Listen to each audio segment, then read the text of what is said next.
கதை பாட்டியும் குரங்கும் மற்றும் தண்ணீர் குளம். ஒரு பெரிய சுட்டெரிக்கும் பாலைவன கிராமத்தில் ஒரு முதிய பாட்டி வாழ்ந்தாள். அவளுக்கு அருகில் ஒரு குரங்கு நண்பனாக இருந்தது.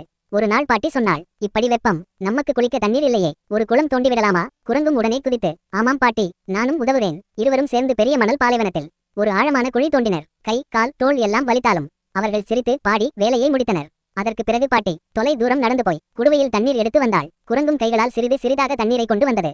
நேரம், வியர்வை, உழைப்பு, ஆனால் குழி குளமாக மாறியது. பாட்டியும் குரங்கும் குளத்தில் குதித்து மிக சுகமாக குளித்தார்கள். சிரிப்பு, சிதறல், சந்தோஷம். ஆனால் ஒரு நாள் அருகில் இருந்த பெரிய கருப்பு எருது பசி தாகத்தால் குளத்துக்கு வந்தது. தூக் ருக் ருக், தூக் ருக் ருக். அது முழு நீரையும் ஒரே மூச்சில் குடித்துவிட்டது.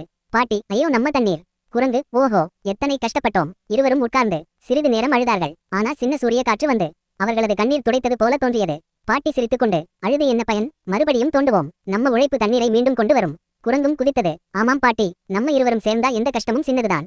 அவர்கள் மீண்டும் ஒரு புதிய குளத்தை கட்டத் தொடங்கினர்.